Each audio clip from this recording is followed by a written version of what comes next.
Welcome, everyone. I'm Morgan Edwards, an assistant professor at the La Follette School of Public Affairs, and it's my great pleasure to be moderating tonight's event with our spring journalist in residence, Amy Westervelt. Before moving forward, I want to quickly introduce you all to the La Follette School. Many of you already know that the La Follette School is one of the top policy schools in the world and the home of public policy research and teaching on UW-Madison's campus. We have 2 professional master's programs, as well as an undergraduate certificate in public policy and a brand new certificate in health policy. I also wanted to let folks know that the YouTube description below has a link for closed captions for tonight's event. So you can submit your questions on the media and climate change at go.wisc.edu/askamy, and you'll also find that link in the description below. And now I have the great pleasure of introducing our wonderful La Follette student and emerging climate policy expert, Jenna Green, who will introduce our speaker. Jenna is a first-year Master of Public Affairs student at the La Follette School. She received her BA in Environmental Studies from Carleton College, and before coming to Madison, she worked in community engagement in Omaha, Nebraska, and on city climate action planning in Minneapolis, Minnesota. Take it away, Jenna. Thank you, Professor Edwards. Today I have the pleasure of introducing Amy Westervelt. Amy Westervelt is the founder of the Critical Frequency Podcast Network, which produces and distributes multiple reported narrative podcasts and a couple of interview shows, all focused on undercovered topics. Amy is also an award-winning print and audio journalist who has contributed to The Washington Post, The New York Times, The Guardian, NPR, and many other outlets. Her first book, Forget Having It All: How America Messed Up Motherhood and How to Fix It, was published in 2018 and received a starred review in Publishers Weekly and high praise from The New York Times, The Guardian, and The Washington Post. In 2007, she won a folio for her feature on the potential of algae as a feedstock for biofuel. In 2015, she was awarded a Rachel Carson Award for Women Greening Journalism, and in 2016, she won an Edward R. Murrow Award for her series on the impacts of the Tesla Gigafactory in Nevada. In 2019, her climate podcast, Drilled, a true crime-style podcast about climate change, was awarded the 2019 Online News Association Award for Excellence in Audio Storytelling. Critical Frequency's co-production with Stitcher, Unfinished, Short Creek, was nominated for 2021 Podcast Ambies in Reporting and Sound Design and awarded the prestigious Wilbur Award for Excellence in Religion Reporting. So welcome to Amy Westervelt. Thank you. It's so nice to be here. I, as Jenna just said, am a longtime journalist. I've worked on climate for quite a while, and in the last 15 years or so have been really focused on accountability journalism in the climate space. And for a long time, that was, keeping me focused on what oil companies were doing and what they were saying and how they were talking about the issue of climate change. But in the last 5 or so years, I have been kind of broadening that lens a little bit and looking at, what are the other sort of institutional blockers to acting on climate, and how is it that this kind of campaign of climate denial was able to really take hold and work so well for so long in the first place? It didn't come out of nowhere, and it didn't really exist in a vacuum. So what happened there? And in the last few years, I think I've kind of come right back around to my own industry and really looking at, where was media complicit in this, and where are there places where we can address things in the media system, and particularly how media people get information, and thus how the public gets information that can kind of help to shape how people understand this issue and how they understand what can be done about it. So I have up here a quote from Edward Bernays, who was one of the first PR guys in the world, from a book that he wrote in 1928. And he said, "There are invisible rulers who control the destinies of millions. It is not generally realized to what extent the words and actions of our most influential public men are dictated by shrewd persons operating behind the scenes." Now, Edward Bernays was mostly talking about himself here. He was not a humble man. And at the time, the PR industry was relatively new in this country.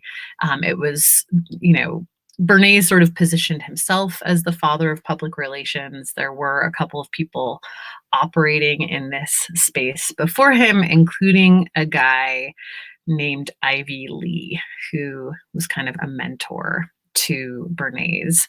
And Ivy Lee was brought on by Standard Oil to deal with a lot of their kind of reputational concerns in the 1900s. So at this point, you have for, most of the Industrial Revolution, these captains of industry being considered really sort of heroes in American life and looked up to as not just innovators and great success stories and hard workers and all of that kind of thing, but also as these sort of benevolent gods that were providing entire towns for people and providing jobs and building opera houses and museums and libraries and all of these things. They were sort of considered the benefactors of society.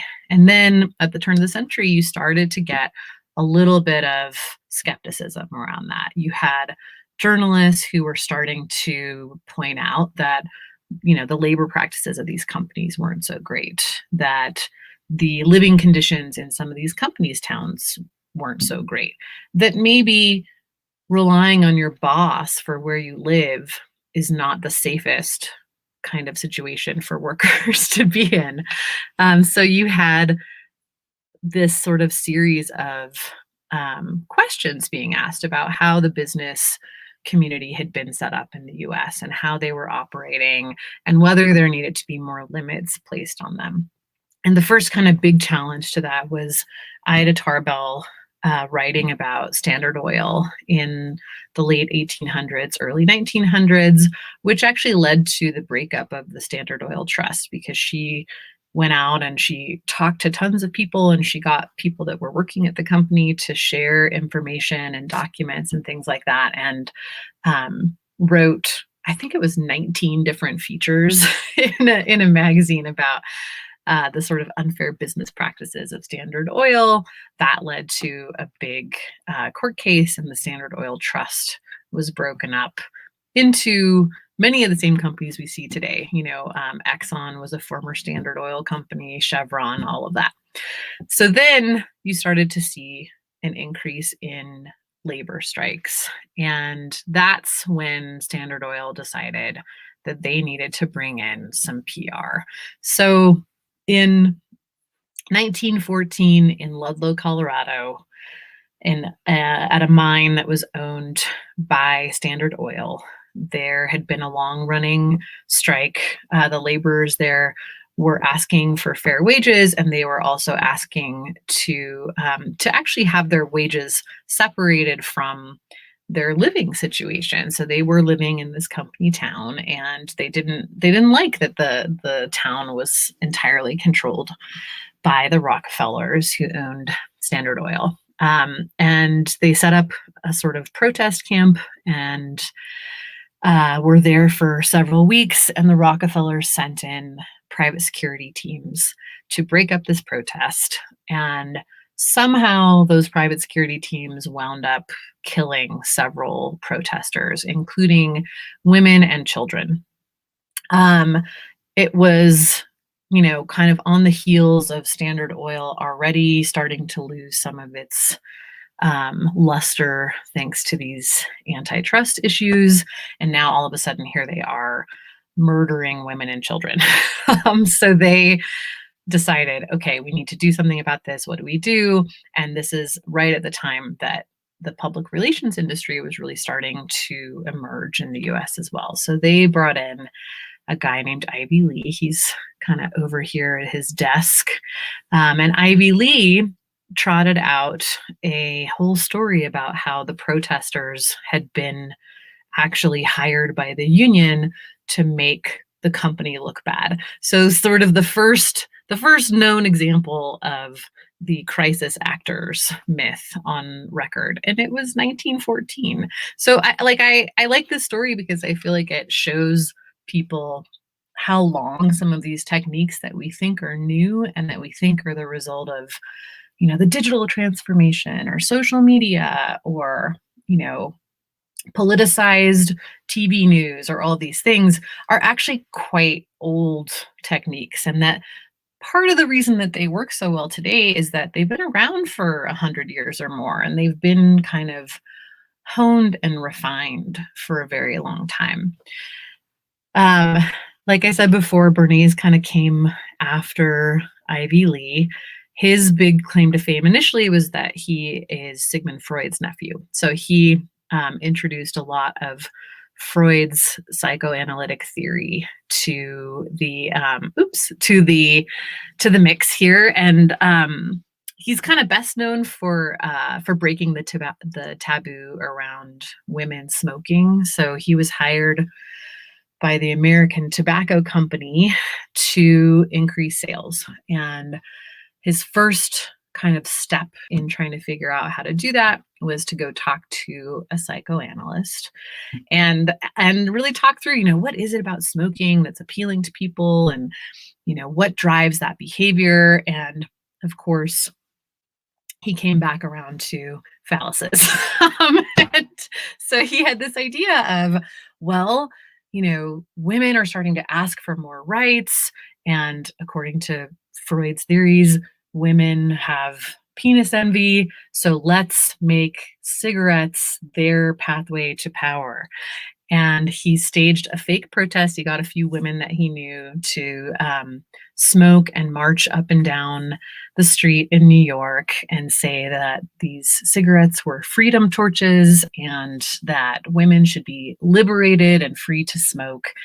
And within less than a year, that cultural taboo had been totally broken down. It was fine for women to smoke. There was like a period of time where women could only smoke in certain spaces, but even that didn't last long. And in less than a year, he had doubled American Tobacco's consumer base. So yeah, I think that what is interesting to me about these stories, and particularly in the context of where we're at now with climate, is that there are these things that we think are, sort of organic ideas that just come about, or that the narrative around certain issues has just sort of naturally evolved over time. And in fact, there are often people working behind the scenes who are paid quite a bit of money and who are very smart and very good at their jobs, really kind of setting up that framework. The key for me, again, looking at it from a media perspective, is that we don't have so many Ida Tarbells anymore, or Upton Sinclairs, or, these kind of more antagonistic investigative journalists. So you take, these techniques and, give them the benefit of 100 years of refinement, and then put them in a context where journalists are, sort of asked to produce way more content in way less time for less money, where access journalism is rewarded, where journalists are, encouraged to kind of build their own brands and platforms and things like that. And suddenly we have a very big information problem. So in the aftermath of this kind of initial period where there was a lot of questioning of CEOs and things like that, the PR industry emerged, and it was very successful at shutting that down for quite a long time. So all throughout the 20s, 30s, 40s, 50s, you had all kinds of campaigns that convinced people that, labor unions were socialist, or Social Security might be socialist, or, don't regulate gasoline too much because it's a slippery slope to communism. All of these things kind of emerged during this time. And there's sort of this like steady drumbeat coming all throughout this period from the oil industry about how much it provides the American way of life. So this kind of world's highest standard of living, the American way idea, is very much part of how the oil industry starts to position itself. The American Petroleum Institute at this time, which was actually a creation of Ivy Lee, starts to really put out a ton of propaganda, films and magazines and TV shows, all kinds of stuff, really kind of centered on this idea of oil as a very American industry, as a product that's enabling great improvements in quality of life in America. Oil work as being very masculine and very manly. And, we're sort of like settling into this really like happy consumerism of the 50s. And then kind of out of World War II, you get like a new sort of breed of PR guy who sort of gets trained on psychological warfare and propaganda, fighting Nazis, and then comes home and starts to put those skills to work for American companies. But they sort of, sorry. But they sort of like start to butt up against the protests of the 1960s. So I want to look at sort of the tools that were kind of developed as part of the PR machine in this kind of initial phase. So you had, come on, computer. You had Ivy Lee. So first guy, Standard Oil, early 1900s. He invented the press release. The very first press releases he would send out to newspapers, and they were so confused by the fact that a company would just send them information that they would just print them in full. That was happening for quite a while. He also invented crisis actors, which I mentioned before. The other thing he did, which is really you still see a lot of today, was create these sort of third-party expert think tanks. They weren't think tanks quite the way we have them now, but they were these sort of research centers that had the appearance of independence and impartiality.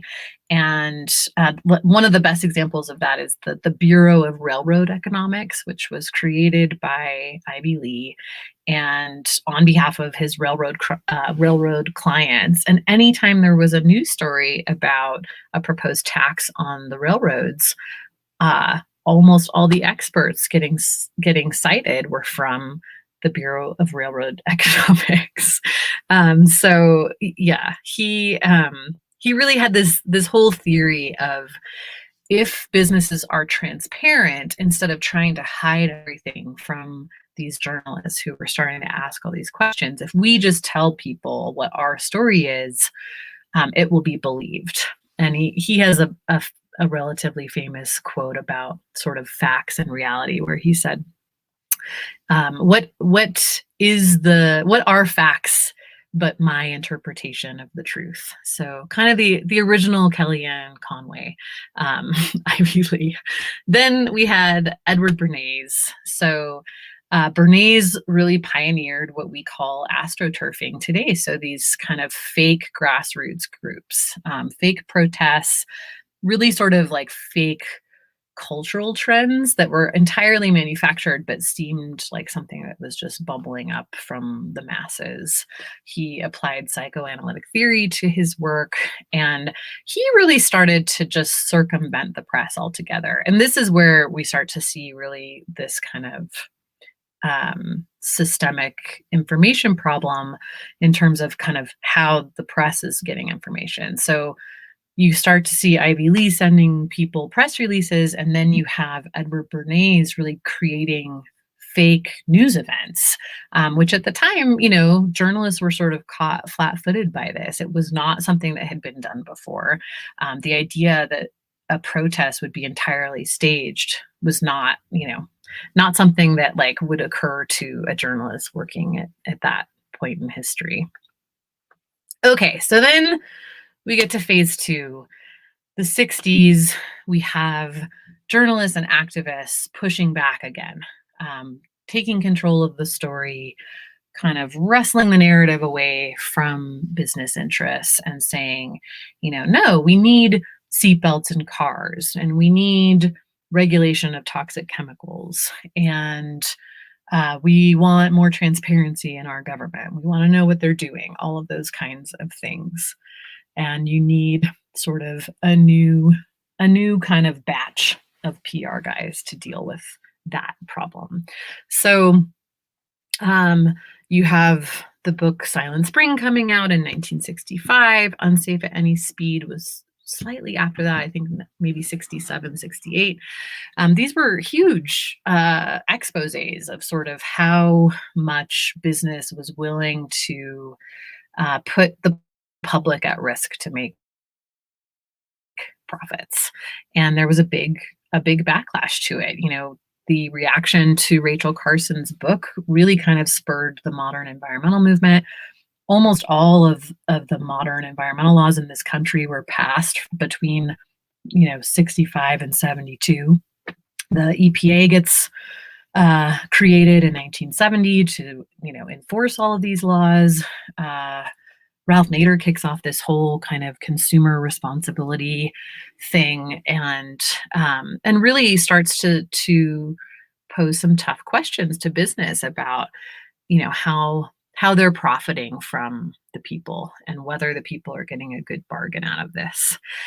So again, you have this situation where business is caught a little bit flat-footed now. They're sort of, not expecting this. They've now spent a few decades, again, being sort of considered good members of society, not questioned so much, not regulated so much. And there's this huge movement. The environmental regulations in particular came as a huge shock to the chemical industry, the oil and gas folks, all of them. So the job for these new PR guys was to sort of wrestle the narrative back again to business interests. And you had a few key folks doing this. Up here we have John W. Hill. He founded the firm Hill and Knowlton. Under here you have Dan Edelman, who founded the firm Edelman. W. Howard Chase, who's best known for an ad in, I think it was 1970, it's kind of casually referred to as the Crying Indian ad. And this is the first example of advertising and PR really trying to put the responsibility for an environmental problem on consumers. So that ad shows a supposedly Native American man who turned out to be an Italian actor, crying at the amount of litter that is in the river that he is canoeing down. And the sort of tagline is basically that, it's everyone's responsibility to do something about litter. That ad was paid for by packaging companies and food and beverage companies that didn't want to be asked to deal with this problem themselves. So it sort of helped them to make it more of a consumer's littering problem than a businesses creating too much waste problem. Then we have one of my favorites, Herb Schmertz. He was the VP of Public Affairs for Mobil Oil for most of the 70s, and then 80s.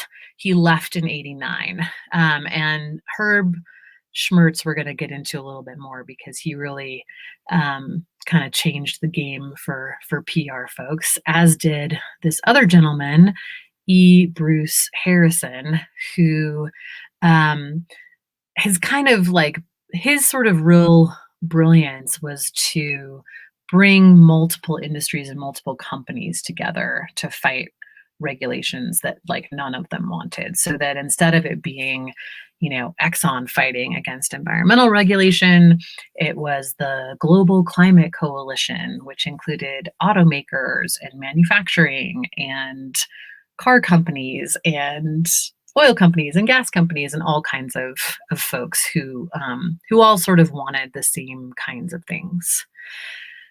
So we have this period of about 10 years where industry is on its back foot, regulations being passed, there are big social movements happening, journalists are asking tough questions again. Business kind of has a bad reputation for a minute.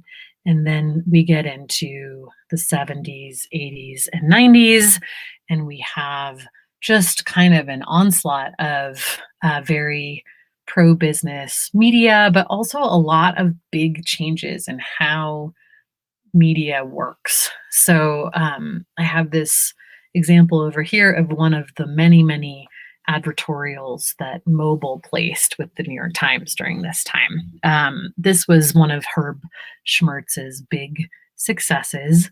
He helped to create the advertorial and really sponsored content in general. So he sponsored Masterpiece Theater with PBS. That was had Mobil all over it. And then he sponsored these advertorials weekly in the New York Times.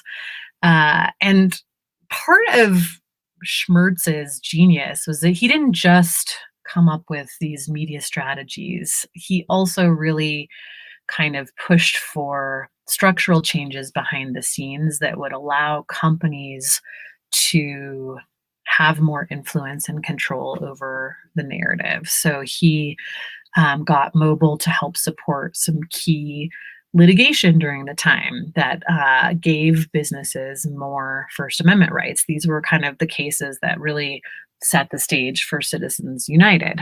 And he really just sort of, I don't know, just set about really kind of changing how the media works in general, not just what he was doing, but how it worked overall. So the advertorials, the sponsored content, changing the First Amendment. And then he also was a fan of what he called creative confrontation, which was basically bullying journalists into sharing his point of view. So I sort of lay a lot of blame at Herb Schmertz's feet for the emergence of what we now call false equivalence, where, journalists felt like, well, if I'm doing a story on climate change, I need to talk to one climate scientist and one oil executive who doesn't think climate change is happening. Also during this period of time, you had the Fairness Doctrine revoked by Reagan. The Fairness Doctrine used to require that news media in particular presented, kind of gave equal time to sort of both sides of an issue, and on the advertising side as well, that if they ran an ad for, cigarettes, for example, then they had to give time to someone who was talking about the health impacts of smoking. So that goes away. We've got tons and tons of new advertising firms, and also lots of new ways to get at the public, including science denial, which, again, remember when we talked about Ivy Lee back in the early 1900s and the Bureau of Railroad Economics, this idea of sort of fake experts was not new. But John Hill really kind of took that idea and ran with it. And again, John Hill really sort of idolized Ivy Lee. So he for sure was watching, what he did, saw that work. When he started to have tobacco clients come to him worried about the fact that scientists were saying that tobacco smoke was dangerous, he thought, oh, we need a research bureau. And he creates the Tobacco Industry Research Committee, which is referred to as TURC, which was really kind of the center of like the smoking kind of I don't know, the sort of like science denial around smoking during the 60s, 70s, 80s. I mean, he did it for quite a long time. Daniel Edelman, who we saw before, also was working for R.J. Reynolds at that time, helped to strategize some of the science denial for them. And both of these guys were also working for the American Petroleum Institute at the same time. So this is like an important piece, I think, because there's been a lot of information out there about particular scientists who, sort of lied on behalf of tobacco companies and then turned around and did the same thing for oil companies. And that is an important piece of this story. But the thing that's been kind of missing is that these were strategies that were created and refined for both of these industries for decades by the same people. And that if you really want to blame one industry for this problem, you need to look more at sort of the PR industry and maybe the media industry for being so susceptible to it. At least, alongside the oil and tobacco guys. So then, let's look at all of the things that these guys brought to this kind of growing disinformation system. Herb Schmertz, we talked about false equivalence, sponsored content, the advertorial. He also was a big early proponent of this idea of the corporate persona and really humanizing companies, making them like people who had ideas and feelings that were just as valid as an individual's feelings and thoughts, which is pervasive today. E. Bruce Harrison and W. Howard Chase, these kind of cross-industry coalitions. Really big thing that Harrison brought to the table was the idea of corporate sustainability. Harrison convinced all kinds of politicians and community leaders that business could be really left to its own devices when it came to environmental issues, that you were much better off letting companies come up with solutions to this problem than forcing them to do anything via regulation. And we still see a ton of that today.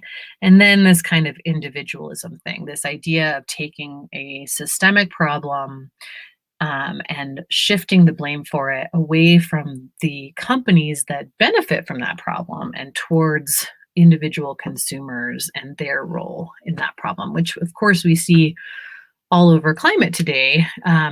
The most obvious example being these kind of ubiquitous carbon footprint calculators that encourage people to figure out their own individual contribution to climate change.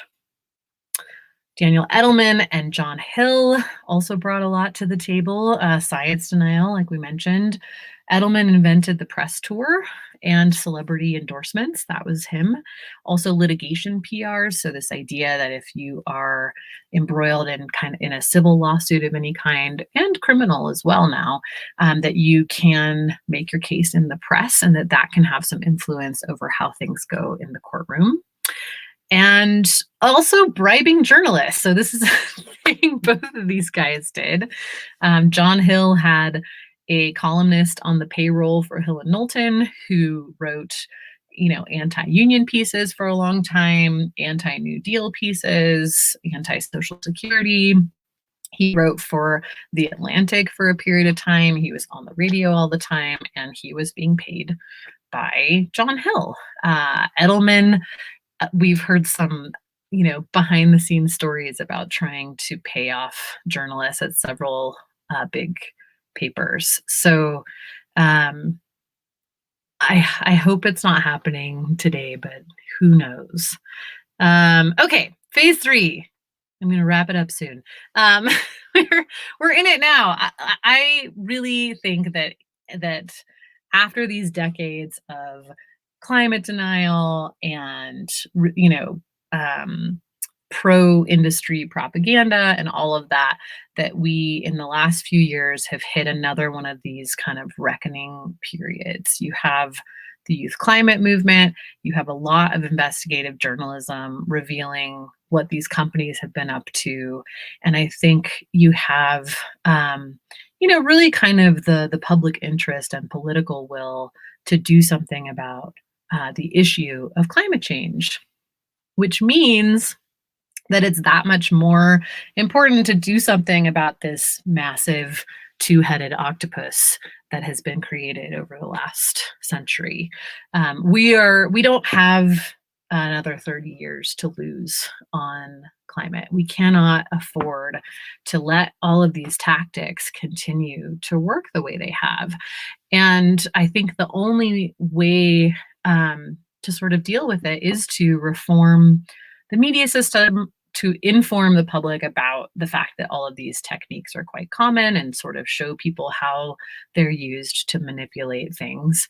And I hope that in doing that, we can just better inform people and really kind of take care of this whole, what I've been calling the information pollution problem. I think there is a real need to clean up this area in particular. And in some ways, I feel like that might be not even quite as hard as dealing with overhauling the energy system. So that's the end of my little rant. I've gone a little bit over, but hopefully not too bad. And I'm excited to hear what people think and questions and all of that. Right. Thank you so much, Amy. And it was just so excellent to see, I've seen so much of your work in pieces, but to see the whole narrative of all of these different strategies kind of working together in concert with one another. Yeah. Yeah, it's kind of overwhelming. Yeah. And we're getting a lot of great questions coming in. So a reminder, there's a link in the YouTube comments to be able to send your questions. Okay. And I'll start with one. We're getting several questions about the role of money in this problem. So I'll give one from Rico from Washington State, who asks, do you think funding of media coverage via for-profit and nonprofit sources influences how these issues are covered and framed? Yes, I 100% do. Yes. Yeah. And what can we do about it? I'll add. Yes. Yes, 100% they do. And I'm glad that you mentioned nonprofit too, because there's this idea that, if it's coming from a nonprofit, that's somehow cleaner than if it's coming from a corporation. But nonprofits have agendas too, even ones that you agree with. I've had this problem in my own work where I have had to give back money because I feel like an organization is trying to push their agenda overly much. And I think I'm not sure what the solution is. I don't know how, we need media or journalism that's in the public interest. It's expensive to do well, and we don't currently have a way to fund it that doesn't come with some kind of an agenda, which is a huge problem. And I'm not totally sure how to solve it. The only thing I can kind of think of is some sort of taxes that generate money that goes into an independent fund that then, but then I'm like, well, who gets to decide where that money is spent? And do we want government in charge of that? Probably not. And do we, I don't know. I mean, I have this problem day to day, like figuring out, and I mean, I can tell you what I've done, which is like to diversify revenue so much that no one party has that much influence. In fact, like the people who have really who represent the biggest chunk of money that we get is readers and listeners. So, which I'm okay with being, accountable to the public is fine. But, not everybody, I don't want information to become some sort of elite commodity that only a few people can afford.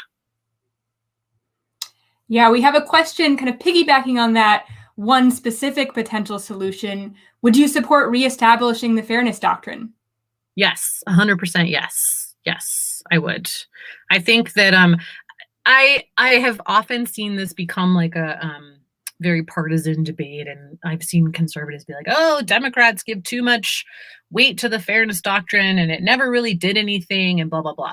Which maybe that's true, but you saw a very noticeable increase in partisan news right after the fairness doctrine went away. So it's hard for me not to think that it had some kind of impact. And also, like, I don't think that whether or not it was well enforced is a reason to not bring it back, because you could bring it back and actually enforce it. And I do think that it would help. I think that, like, I don't know, when I was growing up, it was like the news was the news. It wasn't, I'm sure there was some influence happening in those broadcasts too, but it was not the sort of commentary, entertainment package that it is today. So yeah, maybe. Yeah. Karen from Wisconsin has another question about this kind of issue of polarization and asks, so how can truthful reporting on fossil fuels be presented so that it unites people to a common cause and avoids polarization? Yeah, I actually think I've seen this in my own reporting, that I think the thing that works best really is sort of primary sources and primary documents. So I did a season of the podcast where I followed around a group of crab fishermen who had wound up suing oil companies, but they were, for the most part, they were Republicans, and they also actually, most of them didn't actually believe that humans contribute to climate change. So I found them really, really interesting, because I wanted to understand, okay, then how did you end up, caring enough about climate change to sue the oil companies? And what they told me was that for them, they almost sort of didn't care what had caused climate change. What they were worried about was the fact that oil companies had this information and had used it to make their own facilities and equipment more resilient to climate change. So, like, re-engineering offshore oil platforms, or designing boats that could, like, navigate in a melting Arctic, things like that. And that that just seemed unfair, that, like, well, our business is now being impacted by this, and we could have probably done some things to get ready for this too. And it doesn't really matter whether, like, you caused it or not. You hid this information that was critical business information to us. So I don't know. I feel like kind of bringing it back to really, like, basic human things like fairness and a level playing field, everyone having access to the same information. Those kinds of things I think tend to be a little bit less polarizing than, do you believe in climate change, which is I don't know, problematic. I think I mentioned this in your class yesterday, that I also think that, like, I don't want the bar to understanding or caring about or acting on climate to be like, you have to alienate yourself from your group of people and completely change your identity and your perception of yourself to act on this issue. That shouldn't be, if that's the requirement, it's not going to happen. So we can't do it that way. So I also found your historical perspective really interesting. And you talked about how a lot of some of these techniques that we think of as potentially new aren't actually that new. So I'm wondering, what do you think is new about this moment that we're in journalism? Or do you see all of this as sort of part of this cycle of reckoning and backlash that you talked about? I think what's new is that I think that what technology has done is sort of take all these things and, like, put them on steroids. And I think that we're in this media ecosystem where people can easily just choose their own truth. And that is new. I think that's new. Like, the fact that that these techniques can be used to reach extremely large audiences, and that they don't even have to compete with, like, the other side anymore. That's new. And that's, it's troubling. We have a question from Paige in Wisconsin, who asks, what are some resources that you turn to for news and information on climate change? And sort of related to that, how do you as a journalist navigate this space that you talked about being so complicated with all the different types of information coming in? Yeah, I mean, this is a tough one, because I don't really think the way I do it is, like, like reasonable to expect people who like don't do this for work to do, you know? So, I mean, I look for primary sources. I read I read the science myself, and I talk to scientists, and I look for primary documents, and I try to find, like when I was looking into the who knew what when about climate science stuff, I went and talked to, climate scientists who worked for oil companies in the 60s and 70s, and like hung out at old folks' homes for long periods of time, So I don't want, I mean, I feel the same way about a lot of like, consumer choice stuff too. Like I want there to be sort of like systemic policies in place so that people don't have to figure that out on their own. Like people shouldn't have to go find some completely new way to consume information because the existing information system is so polluted, any more than like people should have to learn chemistry to read a food package. Like, it shouldn't be so easy to consume toxic information, food, what have you. Yeah. I don't know if that helps. I mean, I guess, let's see, the ones that I think like maybe it's helpful if I'm like, okay, which ones are good? I think Inside Climate News does a pretty good job of reporting. I think ProPublica does a good job, and ProPublica there again is like pretty heavily reliant on readers for their funding. So I tend to gravitate towards those sources. The Guardian now, like for the last 2 years, has gotten more funding from readers than advertisers, which is very unique in the world of newspapers. So I think their coverage is pretty good. And then, I mean, I find it really useful to read what people across the spectrum are saying and what people are gravitating to and all that kind of stuff too, because I think, I don't know. It's like, it's important to me to understand like where people are coming from and where they're getting their information, and kind of figure out the source of that too. We have a question too coming in from VJ, also from Wisconsin, asking, how can we better merge scientific evidence and media narratives so that people understand kind of what's happening in the scientific process? Do we need more climate science savvy reporters and editors, or is there a different solution?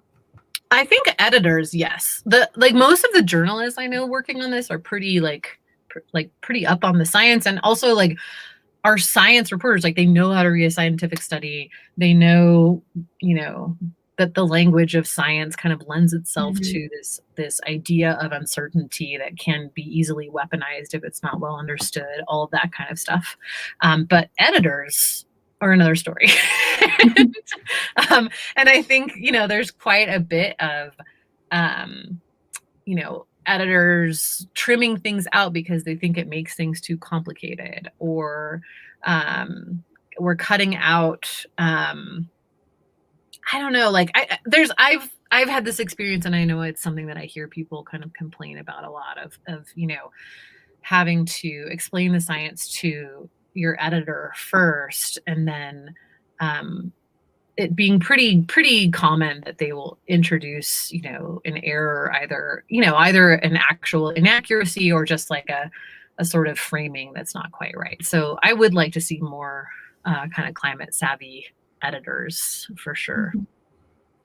And how is the way the media is reported on climate change, and maybe what editors are willing to include and not include, changed over time? So I know you mentioned in class yesterday situations where you and other journalists have had to remove mention of climate change for your stories. So how has that been changing, or has it? That has changed. Actually, I feel like that's changed a lot. I know I had this experience where an editor asked me to remove mention of climate from a story about a wildfire. And he was sort of like, it's not a politics story, it's a fire story. I was like, the fact that you're saying that is politicizing it, So, and, I was able to sort of explained that and we worked through it and I kept the climate reference in. But I do feel like that has changed a fair bit. I think that you are seeing a lot more just sort of awareness of where that idea that climate is inherently political comes from, and more questioning of that idea. I also think that climate coverage has become way more human, for lack of a better word. I think that for a really long time, the focus was so much on the science and the policy and the technology and those kinds of things, that we really kind of left out, well, how are people being impacted by this? And like, how are people feeling about this? Like, I just in the last year, I think you've seen tons of stories on climate anxiety and climate grief. These are things that like would not, I mean, I wouldn't have even like dared to pitch 10 years ago. So I'm glad that like there's an awareness that this is something that goes beyond, you know, which energy source are we going to use? So in addition to these kind of topics about the human side and how people are feeling about climate change, what do you think are some of the most undercovered stories about the climate crisis? I think, you know, what I would like to see is a focus on solutions that are not policy or technology based. That is where I feel like there's just a huge gap in understanding and in coverage. So, you know, like this stuff that I was just talking about, there's a real lack of that kind of context in coverage. And I think, you know, a real lack of sort of of understanding climate as kind of, I call it a power structure problem, not a power source problem. Like that, how, you know, you don't really, climate change is a problem that was entirely avoidable. You know, and like we had all the information that we needed for a really long time. So it's not that like these people didn't know that batteries existed, or that you know, like, oh, we just couldn't get solar to scale, but now that we have, problem solved. No, that is, you know, it's and like even climate scientists I talk to say this too. You know, I had a conversation with Ken Caldera a while ago, who's a well-known climate scientist, and he was like, you know, all throughout the 90s and like the you know, first decade of the 2000s, I really thought if I just give people this information, then like we'll solve the problem. And he was like, I totally didn't get that there was this whole layer of power and influence on top, and that really it's a question of political will. And like I think we're still vastly undercovering that component of this problem. I'm going to use that quote in my classes. I like that a lot. Yeah. So we have another question coming in. In your reporting, have you found that disinformation campaigns have had a disproportional or intensified impact on communities of color? Absolutely. And like in some surprising ways too. So I think that there was this period of time in, I think, the early 2000s to like 2010, 2012, where there was a real effort to paint climate and environmental issues as sort of not of concern to people of color. And then I think that environmental organizations have been hugely problematic in this realm too, of really kind of separating environmental justice off into its own corner when it should be all one movement. And then because of the way that the environmental movement has really just had a bad track record on race for a really long time, the oil companies are now able to do these campaigns, like we've seen this just this year, saying energy transition is going to be racist. Look out, communities of color, because these people are just going to raise your energy prices, and they don't care about you, and blah, blah, blah. And those stories are very easy to believe because it's happened before. You know, it happened in California, my state, when they passed a cap and trade policy and didn't think at all about the impact on low-income communities of color that got even more hammered by industrial pollution because there was no policy put in place to prevent that. So, the best way to avoid that is the climate movement being more intersectional and looking at these issues from a more intersectional lens, so that when, Chevron says, oh, they're racist, it doesn't stick, Yeah. So we have a great question from Zella in Madison, and I think is a really nice way to end, who asks, what's a piece of advice you have for young people who are interested in pursuing careers in environmental journalism? That's a great question. I think if I were a young person starting out today, I would focus on environmental sociology. I think it's like the most kind of interesting way to understand this problem. And I think that, don't be afraid to sort of get out there and start actually reporting stuff. I actually think that because there has been so much kind of watering down of journalism, it does stand out when you go out and you find those people to talk to and you find new documents or you find a really new story that nobody else is telling. So, kind of figure out where your interest lies and where you think that you can add value and focus there. And go look for the evidence. And go look for the evidence. Yes. Mm-hmm. Yeah. And talk to sociologists. They're great. Yeah. Well, I think there's many more great questions, but I think that's all that we have time for today. So I'll say thank you to Amy Westervelt, our journalist in residence, for joining us tonight. And if you're interested in learning more about the topics we discussed tonight, Amy's podcast Drilled would be a great place to start. And I'll also note that this talk is part of a series of events leading up to our La Follette Climate Policy Forum this fall, which will be on October 6th. And for more information and to sign up for updates, you can visit lafollette.wisc.edu.